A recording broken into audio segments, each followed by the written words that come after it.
bersama Haji Ahmad Sapri SKMA, anggota Komisi 9 DPR RI, dengan tema bersama mewujudkan gizi berkualitas untuk generasi sehat Indonesia.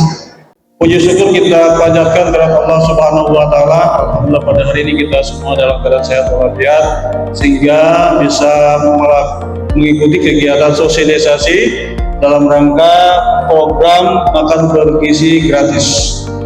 Teman-teman media juga yang saya hormati, mohon maaf. Bapak Ibu, saya wakili Pak Bupati hari ini masih retreat, kemudian Pak Wakil juga informasi dari Masjid Jakarta, sehingga saya diamanatkan untuk mendampingi beliau. Kegiatan ini tadi kita banyak berdiskusi dengan Ibu Koordinator Provinsi, Pak Imam juga, bahwa ini program nasional yang betul-betul diharapkan oleh Bapak Presiden bisa daerah bisa melaksanakan. Setahu saya APBD kita ada disiapkan BTT 10 miliar. Tadi penjelasan dari Ibu Koordinator Provinsi, untuk satu titik saja membangun satu titik itu nilainya 4 miliar. 4 miliar. Luar biasa, rupanya APBD kita ini sangat kecil sekali. Untuk itu, hari ini kita sangat bersemangat, bisa ada pencerahan dari orang tua kita, Pak Safi, terkait dengan makan bergizi gratis ini. Kenapa hari ini kita harapkan juga para desa bisa hadir, kemudian OPD teknis utamanya seperti Dinas Kesehatan, kemudian pendidikan, kemudian juga lingkungan hidup, karena saking pentingnya ini. Ya, banyak sekarang orang-orang yang mengaku bisa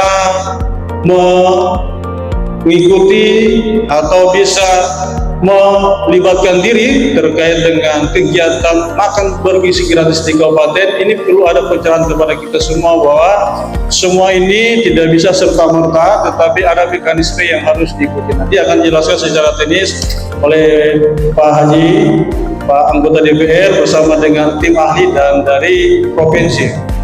Karena ini betul-betul Kota Kendari sudah melaksanakan, tetapi belum semua. Nanti jelaskan juga, katanya Konawe juga sudah, sehingga nanti kita akan. Untuk kalau Kolaka Timur, pentingnya adalah data-data yang akan diberikan, utamanya sekolah-sekolah. Ya, berapa anak sekolah ini, sehingga inilah pentingnya ada keterlibatan daripada Forkopimda.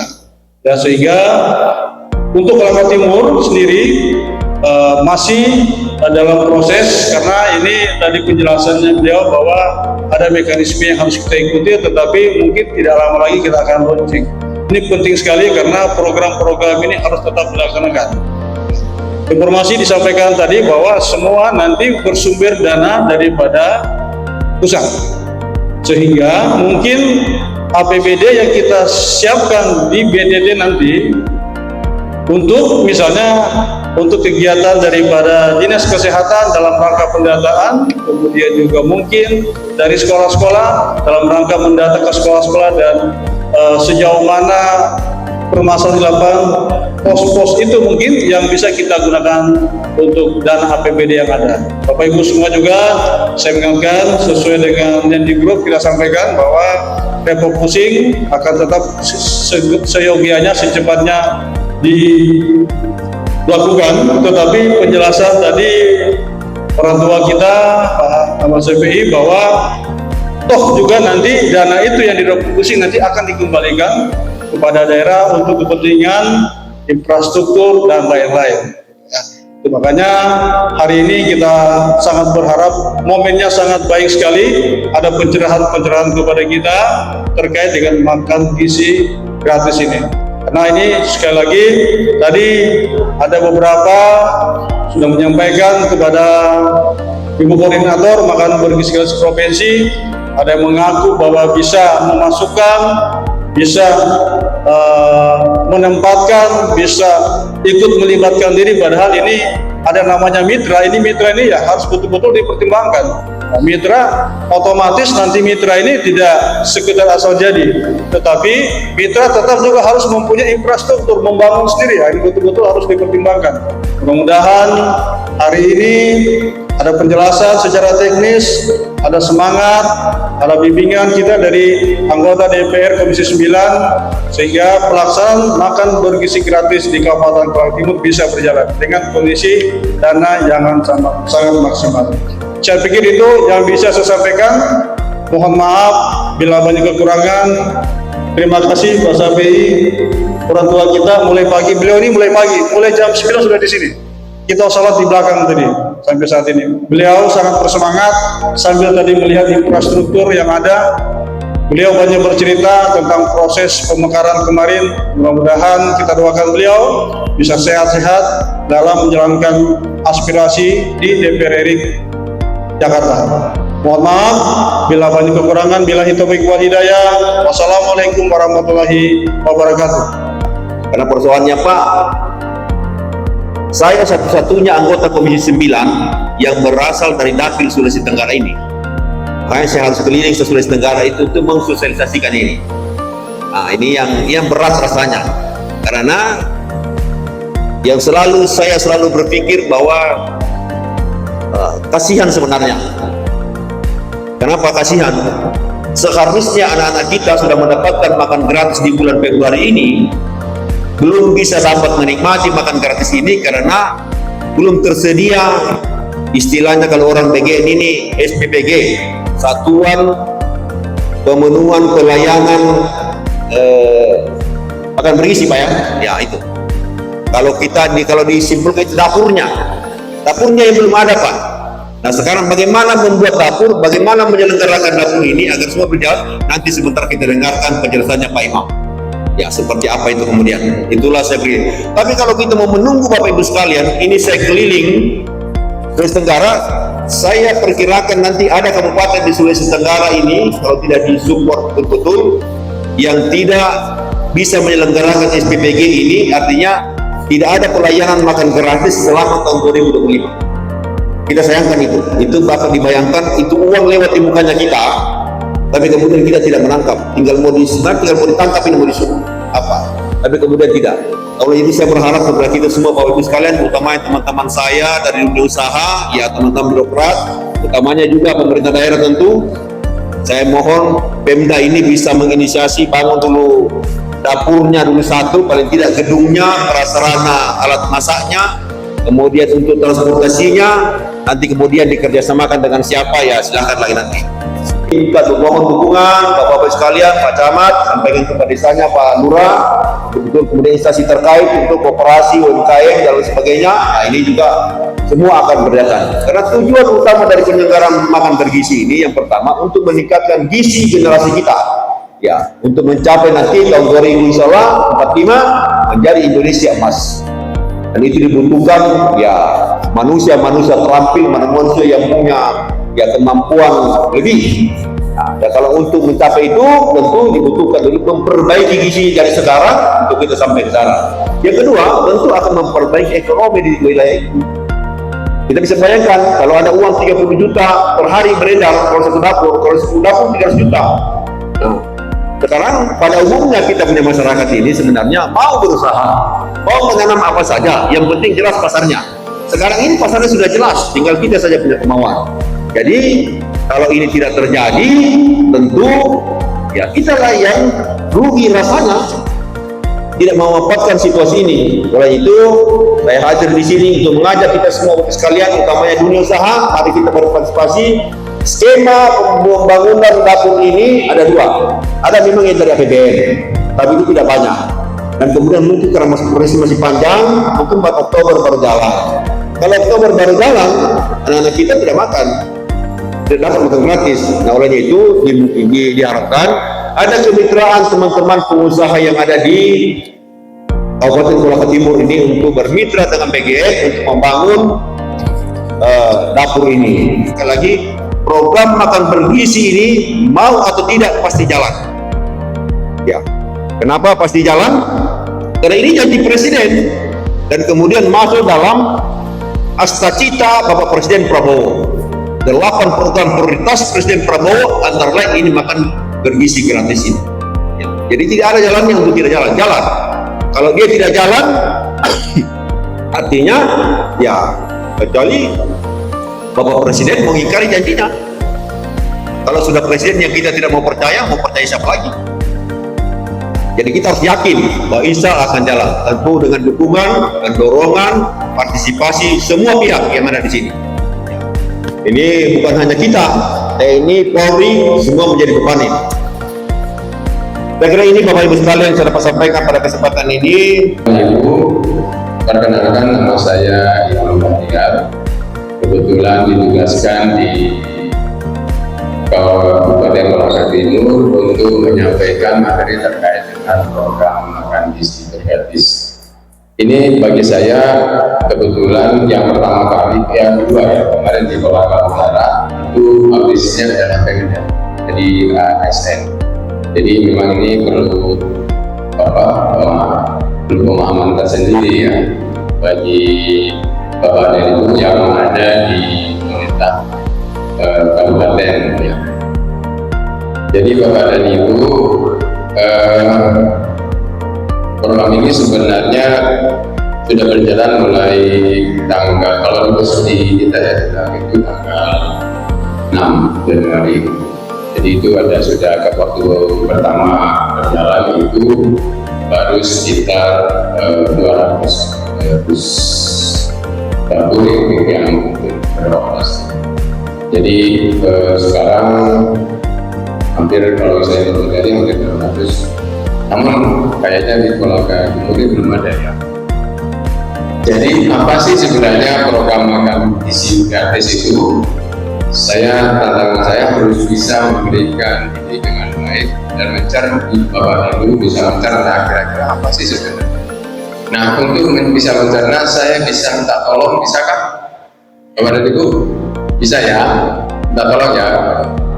Saya hanya diberikan respon dengan kalimat cakep. Bisa? Bisa ya? Cakep, oke. Kita mengirimkan dulu, tapi Bapak mengirimkan dengan kalimat cakep. Siap ya? Cari ikan di danau batu. Kurang keras cakepnya, bisa agak keras lagi ya. Cari ikan di danau batu. Kakak lompat bermain pantu. Mari makan secara teratur. Jumlah tempat harus diukur. Jadi itu gambarnya. Tapi pertama, biar lebih jelas satu lagi ya. Burung teruntur terbang ke barat. Ada berasa tidak? Dari kanan main selancar. Makan sayur banyak serat. Pencernaan menjadi lancar.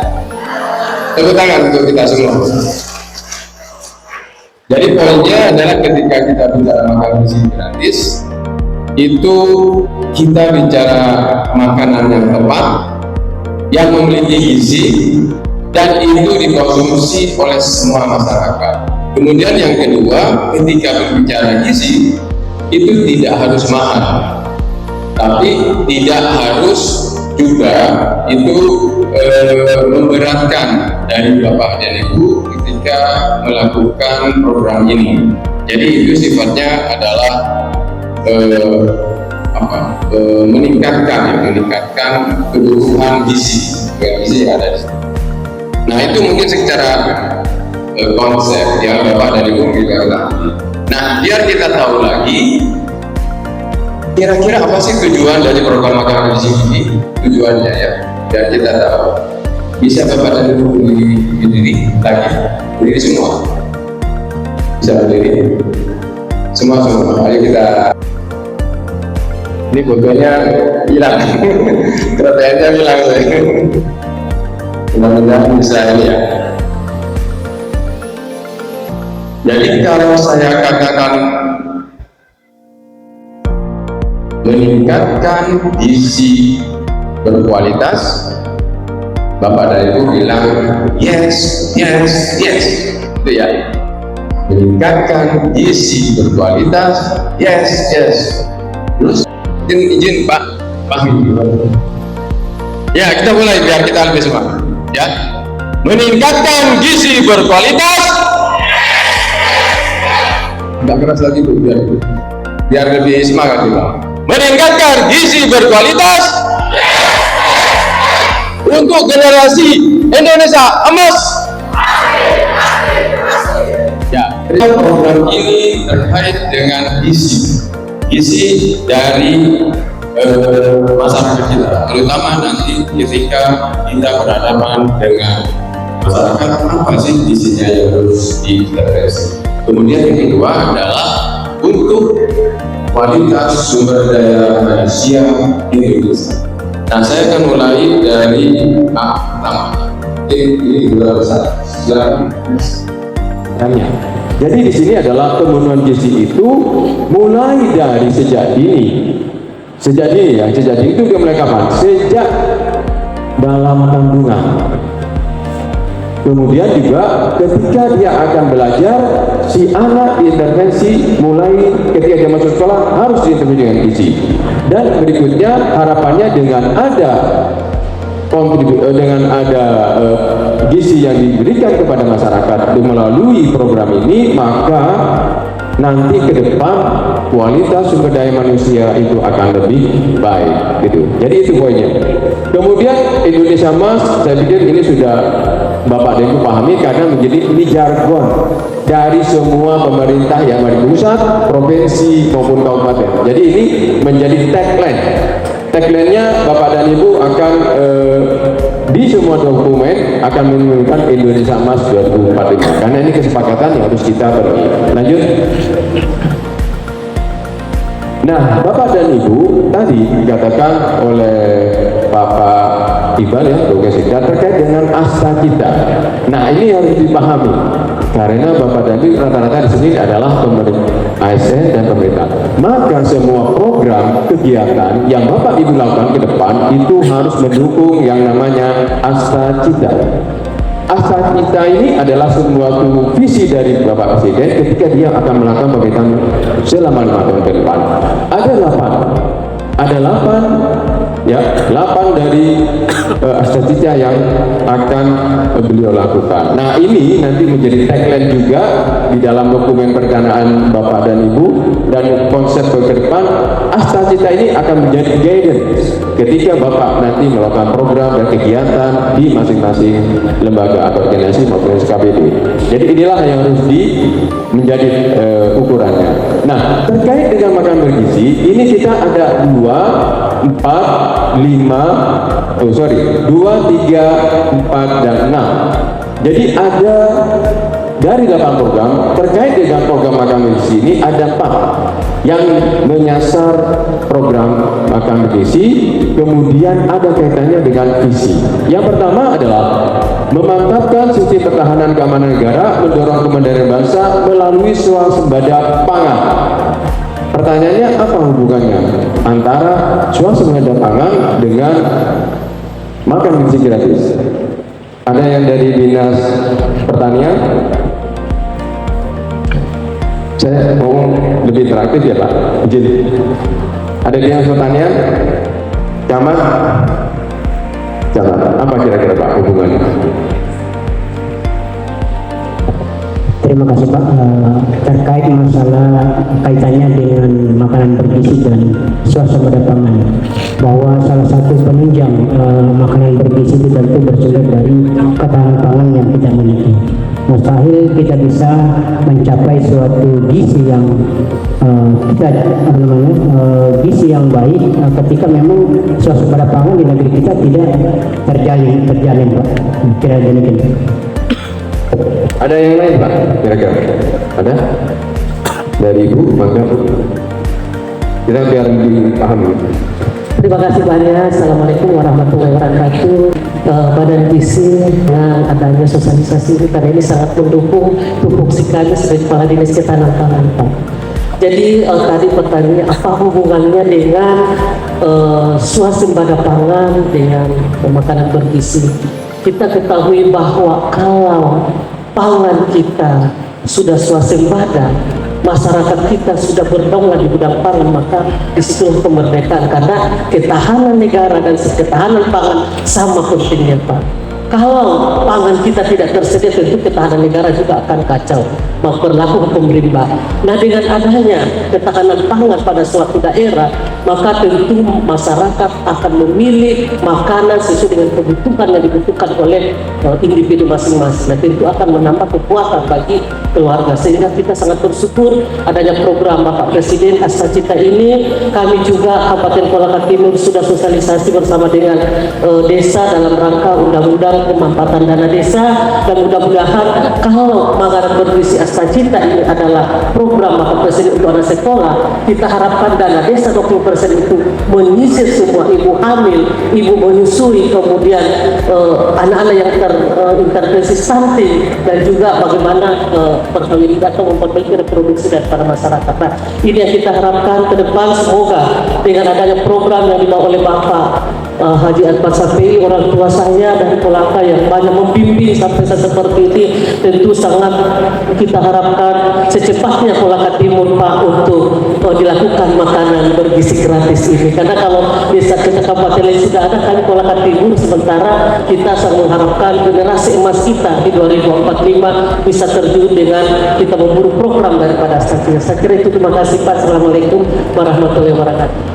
Terima kasih Bu Kadis atas informasinya. Jadi Bapak dan Ibu, ketika kita bicara makan gizi gratis, akhirnya dengan semua sumber pangan. Apa kata dari Ibu sudah menyampaikan, salah satu kekuatan bangsa adalah bagaimana masyarakat tahan terhadap pangan. Bagaimana dasarnya supaya mereka kuat? Maka diminta kepada seluruh masyarakat untuk bisa memperkuat diri sendiri dan keluarganya di dalam memenuhi kebutuhannya. Makan gizi gratis ini dari apa? Bisa jawab, Bu? Makan gizi itu komponennya apa? Satu, bukan protein. Satu apa? Nasi ya. Kedua, sayur. Tiga, tahu, ikan, dan lain. Empat, buah. 5, susu kalau ada. Dari 4 komponen itu, ketika kita bicara makan gizi, seperti yang disampaikan oleh Pak Safi'i tadi, yaitu ada sebuah proses yang akan terjadi di tingkat daerah, mulai dari desa, kecamatan, sampai apa yang terjadi, yaitu adanya permintaan bahan baku yang sangat cepat dan dalam skala besar. Makanya di sini mudah-mudahan Kolaka Timur itu bahan bakunya sudah tersedia, Bu. Beras sudah tersedia dari Kolaka, ya, bukan dari Kolaka Utara, tapi Kolaka Timur. Berasnya tersedia, proteinnya dari makanan ayam, telur tersedia di Kolaka Timur, bukan di Kolaka Utara. Ya. Kemudian yang kedua, adanya ikan harus dari Kolaka Timur. Kemudian dari berikutnya apa? Sayuran. Ini dari tinggi ya, dari dataran tinggi, sayurnya itu kalau bisa dari Kolaka Timur juga.